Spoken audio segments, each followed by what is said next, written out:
Hi everybody, welcome back to our channel, Hume's Little Homestead. I'm Katie, my husband is Ryan, and we have 5 awesome kids. Yesterday I was getting super excited to see how many tomatoes kept sprouting. Like, it was within a couple of hours that they just kept popping up. And I got some clips of that yesterday, which I will show you. But right now I'm gonna take you into the plant room and see if any more have sprouted and see the types that have sprouted first. I'm calling it the tomato race. So thanks for watching. Let's go check it out.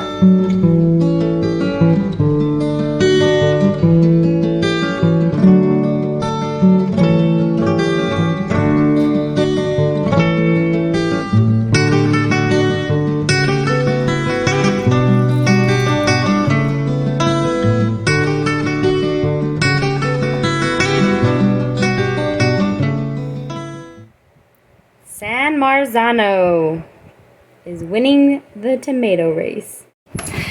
It's been a couple hours since I noticed the San Marzano tomato sprouted, and there are 3 more sprouts. I know, I'm getting too excited about this, but let me just show you. Large red cherry tomato. A tomatillo is popping up. And then here's that one, San Marzano, that was first. And there's another San Marzano. Woohoo! The tomatoes are sprouting, yes they are. The tomatoes are sprouting, yes they are. The tomatoes are sprouting, tomatoes are sprouting. Is there any more? I can't tell. I'm so excited. Oh, VR Moscow. There is one. Looky, looky. Right there. VR Moscow. And that's exciting because that's one of my older seeds. So, very cool. That's one of the seed guys' seeds, I want to say.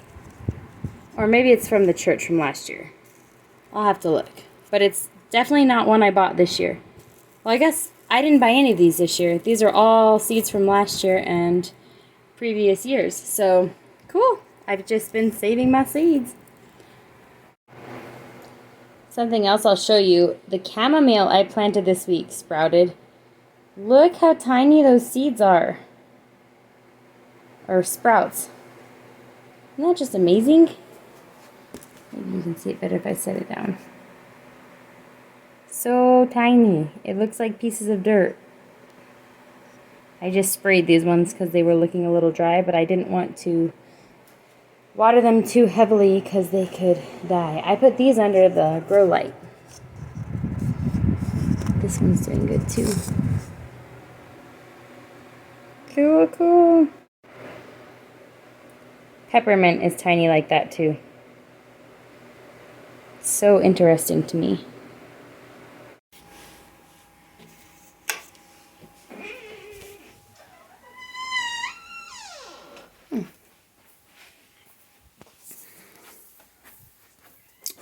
Right, so large red cherry has sprouted. I had 2 tomatillos. Most of these I only planted 1 seed. I don't know if you remembered, but I didn't really want to be separating seedlings out this time. I just want them to grow in these cups, and then I'm going to plant them. So I just planted 1 seed in most of these. But the tomatillo I did 2. Oh, there's another tomatillo.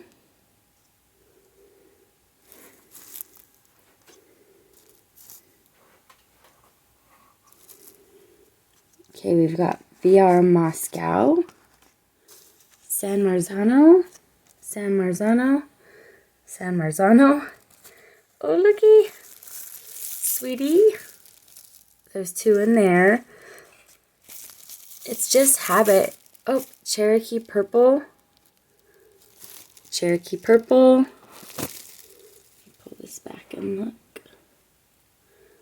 Okay, I think that's all for now. We'll see if these ones sprout today. Well, this is all for the top shelf. I'll look at the bottom shelf now too. It looks like that plastic really does help germination. So if anyone was wondering about that, We do have a sweetie popping up. I should say these will probably still germinate. It'll just be a day or two slower. Yellow pear. Need to wipe that off. See it right there? So exciting. Oh, there's one. I think, is that one? No, that's not. I'm really glad I went ahead and reseeded the herbs. I know it was only 2 days ago, but now I'm pretty sure that it is my fault that those seeds died, because there is a sprout of green dream parsley.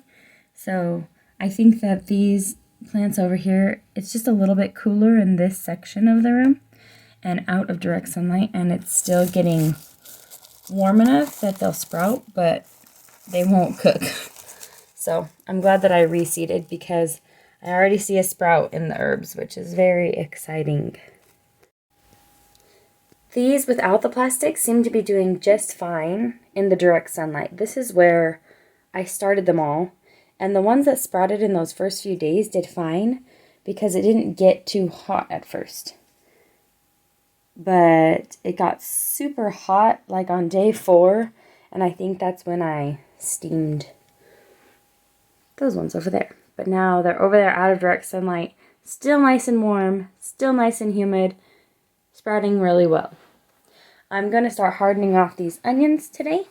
And what I do is I just take them out a couple hours before the sun is setting, so that they can get the sun that's not as strong. And then I'll bring them back in at night. And then hopefully by next week they'll be hardened off and I can plant them outside. I'll take them out longer and longer stretches each evening. Here's our peppers. These are getting very close. So they have 4 true leaves now. When they get 6 true leaves, I will prune them. And our eggplant, I am not going to prune them, but I wanted to show you. The stem, since repotting it, has gotten way stronger. So I'm glad that I put these in these little cups instead of leaving them in that little tiny container. Doing much better. And then down here I have peppers and herbs. So there's mammoth dill, peppermint, spearmint. They're so tiny it's hard to see the sprouts. Sweet marjoram. I don't know what that is. Thyme. Green dream parsley. Something tiny. Chamomile. These 3 are chamomile. I really wanted a lot of chamomile because I want to try and make my own tea this year. There's all the plants are doing. So I tasted these and I'm for sure now that this is basil, sage, and oregano. And I'm going to repot them probably today in cups like this. Just because those eggplants are doing so much better. So I think I'll leave the asparagus. I don't really know what to do with it. I need to get on. I didn't think these seeds would sprout because they're either 5 or 6 year old seeds that I bought from the seed guy when we first moved into this house. And then my brassicas, I don't know if I'll repot them. Maybe I will. They don't look so good, and this one's doing better, but they just don't look so good. These little pots, I'm telling you, they just don't grow well in these little pots. I don't have good luck in them. I do better in my $13 300 cups. These pots are the best, so I'll definitely save. And this one, I don't remember what plant I got that came in this pot, but wow, this plant is just doing so good. So there's something to be said about just giving them enough space for their roots even before you plant them in the garden. So this plant is doing awesome. I'm so happy with it. I want to check on the broody hen this morning out here, but first I want to show you there are some really cool birds in our neighbor's field. It's like a water bird, and they come every year, every spring. I noticed they start coming when irrigation happens in Woodruff. So I have to show you these birds. They're so cool. I hope I can get close enough. There's 2 ducks, and then there's another bird. I'm not quite sure what it is. Some kind of a water bird. It's very cool because we don't live near water, so it's cool to see.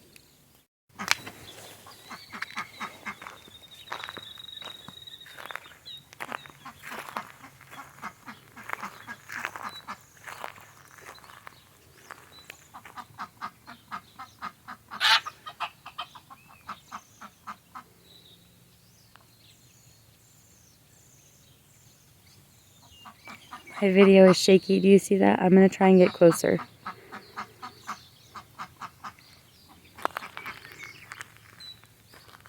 They seem to be very aware that I'm out here already, and I'm not even that close.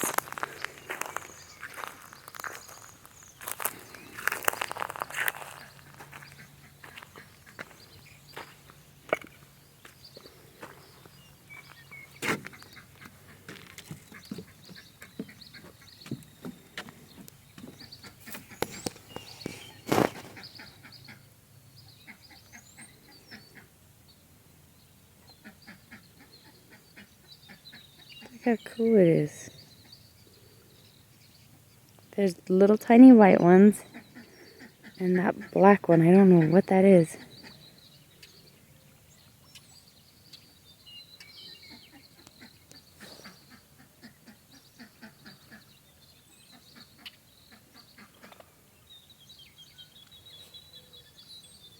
Super cool. See if I can get the ducks in here. There they are right there. Those 2 are a pair of ducks. Just hanging out. Happy for the water.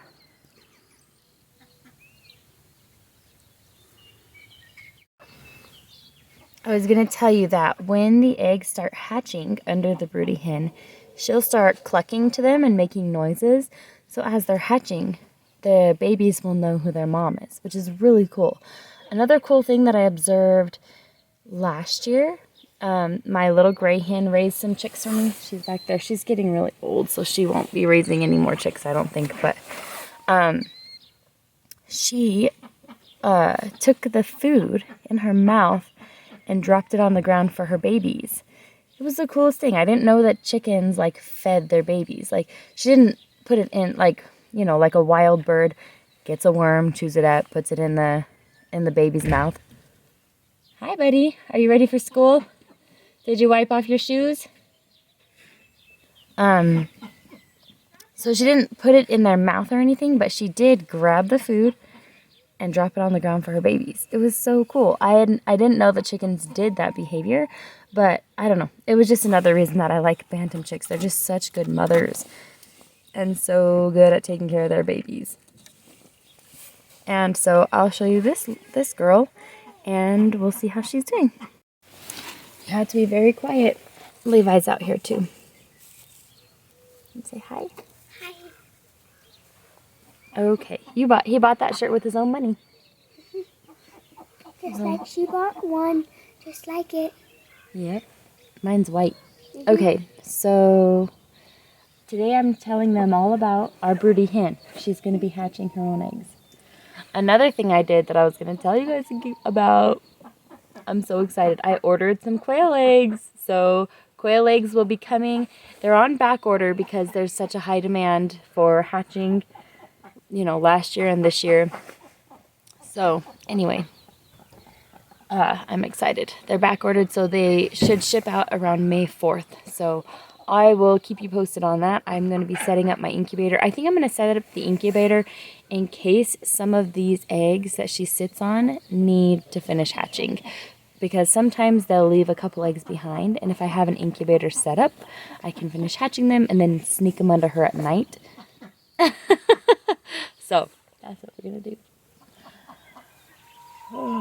All right. Let's go look.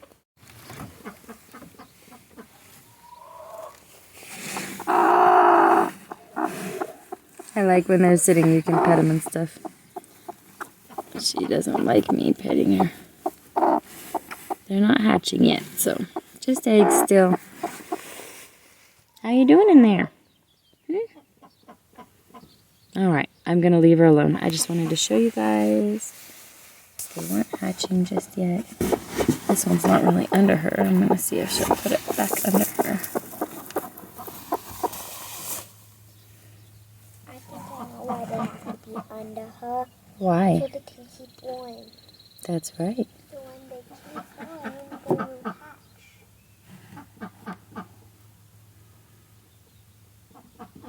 I think she's happy with the hay that I gave her. She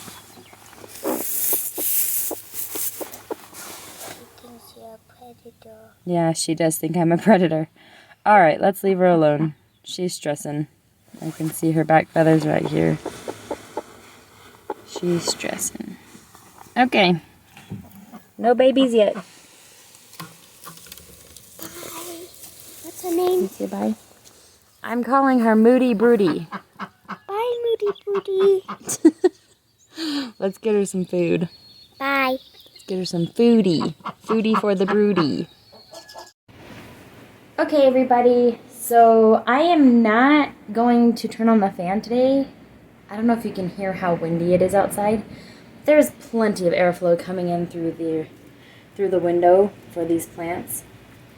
I just wanted to check really fast which tomatoes had sprouted before I finish up this video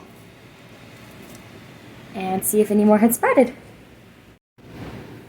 So I see one sprout in there. It's called Chadwick Cherry. Okay, so I pulled that out of the plastic. I pulled 3 out of the plastic. 3 more have sprouted. Chadwick Cherry, Pink Brandywine, and another San Marzano. So far, what has sprouted is San Marzano, Cherokee Purple, VR Moscow, Sweetie, and I'll have to separate these two. I went ahead and did 2 of those. Large Red Cherry, Tomatillo. It looks like I went crazy with the Tomatillo seeds. San Marzano, and a Pink Brandywine, and 1 Chadwick Cherry. So, yay! All the tomato sprouts are popping up. And again, on these ones that were not covered with plastic, we have 1 Sweetie. And that's it. So it looks like the plastic really helps aid that germination and make it a little bit faster. I'm not worried. Oh, yellow pear up there. I'm not worried about these ones. It'll just take a few more days for the germination process. Thanks for hanging out with me today. I hope that you enjoyed this video. I'm so happy the tomatoes are sprouting, and I'm so happy it's happening like hour after hour. I come in here and there's more because I like to get them out of that plastic right away. Like, I don't like it to be sitting in the plastic. I don't know, I just feel like once they sprout, they need to be out of the plastic, out from underneath the plastic wrap, just because I feel like they need more airflow as soon as they sprout. So when they haven't sprouted yet, it really helps get it really nice and warm and cozy and humid. And I think that's why those ones are just popping up so quickly, as opposed to my other ones that I planted the same exact day. So really cool little experiment that we did. Didn't really mean to do an experiment, but I just didn't want these labels to get messed up, like if they got too wet or something underneath the plastic. So that's why I didn't want my label to like wipe off, or because then I'd have 70 tomatoes and I wouldn't know what kind of tomatoes they were, and that would be a disaster. But like I said, I'm not worried. Those ones will still germinate if the seed is good, viable. If the seed is viable, they will germinate. It just will take a few more days, but super excited to see those sprouts. I'm still waiting on my black cherry tomato seeds. I'm so bummed. They were supposed to be here on Monday, but I have just found this year with Amazon shipping, it's not been my favorite year for Amazon, which it used to be my favorite to shop from Amazon because things would get here in 2 days, which is so crazy because I live very, very rural. But with this year, everybody's decided to go to online shopping, and the shipping is just always backed up. So I actually ordered something I'll tell you about in this video. I ordered quail eggs, so I'm so excited. So I actually ordered a few items to hatch my quail from Amazon. It's supposed to get here April 20th. So I'm glad because my quail eggs aren't supposed to get here until around May 4th. So April 20th to May 4th should be fine. I ordered a quail turning tray for my incubator. I watched a video that you could use a chicken turning tray, but I was getting really nervous, so I went ahead and bought a quail one, just in case these quail eggs are too tiny for the chicken turner. I think that it would be fine, because in the video he shows, but he has the jumbo quail, so I'm not sure if I'm getting jumbo. I'm getting Coutornix, and I'm getting, I forgot the name. They're like really pretty little blue eggs, so I forgot the name, but they're still the size of Coutornix quail, I believe. So those are the ones I ordered, and then I got a quail turning thing, and I'm getting 24 eggs, and so I got marbles to put in the quail turner so that it holds the heat in the incubator. So these little marbles will just be kind of like an egg, and so I'll put those in the quail turner. And I also ordered one more thing. Oh, a meat thermometer to double check my incubator's temperature. So I'm going to be setting up my incubator probably tomorrow, just because I'm worried that chicken's not going to incubate all of the eggs she's sitting on. So anyway, I'll keep you updated on all of that. Again, thanks for hanging out with me today. I hope you're having a great day, and I hope this wind kind of dies down. We've been so lucky to not have any wind so far yet, but it's very windy today. So I'm checking out my chickens like, are you guys okay? There's like a huge dust storm, and I don't know. I feel bad for the animals when they have to deal with weather like this. But they're hunkered down in their coop, and they have protection, so I think they're okay. But I still feel bad for them with all the dust blowing around. Anyway, the plants are doing great, and I'm so excited for tomatoes this year. Tomatoes are my favorite. So, all right. Bye. Thanks for subscribing. If you haven't subscribed yet, please do, and thanks for liking our videos. Bye.